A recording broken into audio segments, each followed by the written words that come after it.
Chapter 3: The Weight of Grief. The iron gates of the regional boarding school closed with a heavy metallic clang that echoed in Ted's chest like a funeral bell.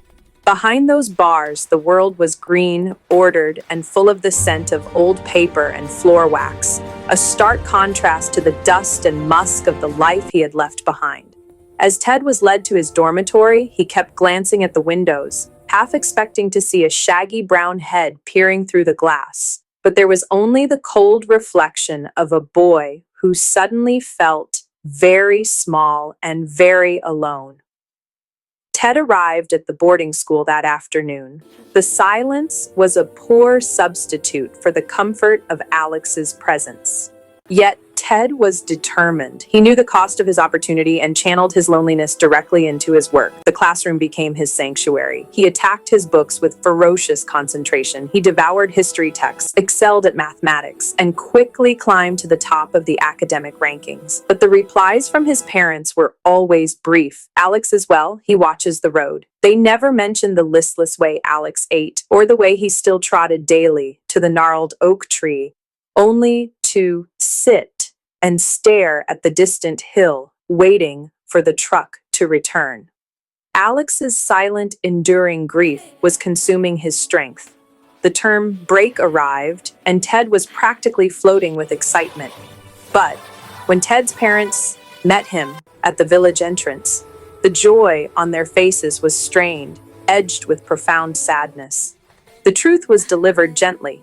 Later that evening, by the flickering light of the single kerosene lamp in their small home, Alex had grown steadily weaker after Ted's departure. He hadn't stopped watching the road, but his body finally failed him. He passed away peacefully in his sleep, curled up near the front door, still waiting. The news was a physical blow. Ted, who had weathered poverty, found himself shattered by this loss. He fled the house weeping tears of pure agony, grief mixed with guilt. His academic success felt meaningless. Ted returned to school after the break a different boy. His determination had curdled into despair. He was listless in class, unresponsive to questions, and his high marks began to slip. Word of Ted's decline reached the ears of Mr. Paul, the headmaster. He requested a meeting with Ted. "Ted," Mr. Paul began, his voice low and steady, "I know about Alex. I know how much that dog sacrificed for you, and I know how much it hurts now. I can't do this, sir. It feels wrong. I should be home. I can't study when he's gone. It feels like a betrayal." Mr. Paul leaned forward. "Alex saved your life, Ted. He secured your opportunity. He ran until his heart gave out, not so you could mourn him, but so you could live the life he fought for. If you let your grief consume your studies, you are throwing away the very gift he gave you." He pointed to a framed quote on the wall. "The greatest tribute to the dead is not grief, but gratitude. Your gratitude, Ted, is this education. Every morning when you struggle to get out of bed, think of Alex running on that dusty road. He is your motivation now. Your success is his lasting achievement. Do you understand?" The wisdom struck Ted with the force of revelation. The shame and guilt lifted, replaced by a fierce, protective commitment. He wasn't mourning Alex. He was going to honor him. "Yes, sir," Ted whispered.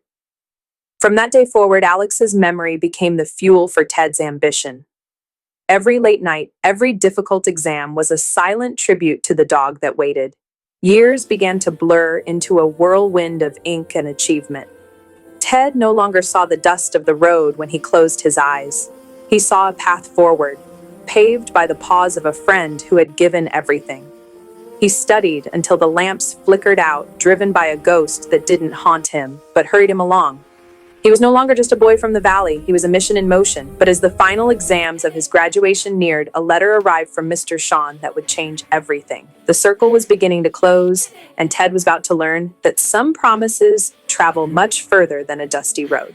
Join us for Chapter 4, The Full Circle, where a grown Ted returns to the valley not as a victim of poverty, but as its conqueror.